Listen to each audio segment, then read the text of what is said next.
Hi friends, இன்னைக்கு yellow டிராவலி ஃபிஷ்ஷில் 400 ரூபாவுக்கு இன்னைக்கு நம்ம வாங்க போகிறோம். அதை டைகர் செல்வா இன்னைக்கு நமக்கு வெட்டி தர போகிறாரு. நண்பர்களே, இப்போ தான் முதல் முறையாக நம்மளுடைய யூடியூப் சேனலில் நீங்கள் பார்க்குறீங்க அப்படின்னா மறக்காமல் சப்ஸ்கிரைப் பண்ணி வச்சுக்கோங்க. காரணம் என்னென்னா, கன்னியாகுமரி மாவட்டத்தில் உள்ள தக்கலை அப்படின்னு சொல்லக்கூடிய ஊரில் உள்ள மீன்களோட விலைவாசியை நான் தினந்தோறும் போட்டுட்ருக்கேன். இந்த மீன் மார்க்கெட் எங்கே இருக்குது அப்படின்னா, தக்கலையில் உள்ள கொல்லன் விலை அப்படின்னு ஒரு மீன் மார்க்கெட் இருக்குது. அங்கே வந்தால் போதும் டைகர் செல்வானையும் பார்க்கலாம், அவர் மீன் வெட்டியை தான் பார்க்கலாம். சரி நண்பர்களே, கொஞ்சம் பொறுமையாக இருந்து வீடியோ பாருங்கள், எவ்வளோ மீன் கிடைக்குன்னு பார்க்கலாம்.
நண்பர்களே, இன்னும் வெட்டி வச்சிருக்க அவ்வளோ துண்டும் 400 ரூபாவுக்கு நம்ம பேசி வாங்கியிருக்கோம்.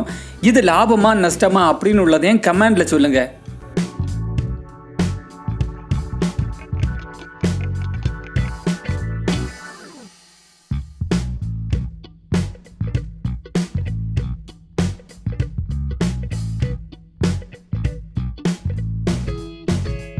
நண்பர்களே, இன்னொரு முக்கியமான விஷயம், இந்த வீடியோ பிடிச்சிருந்தனா மறக்காமல் ஒரே ஒரு லைக்கை போடுங்க. நாளைக்கு உங்களை இன்னொரு வீடியோவில் சந்திக்கிறேன். பாய், டேக் கேர்.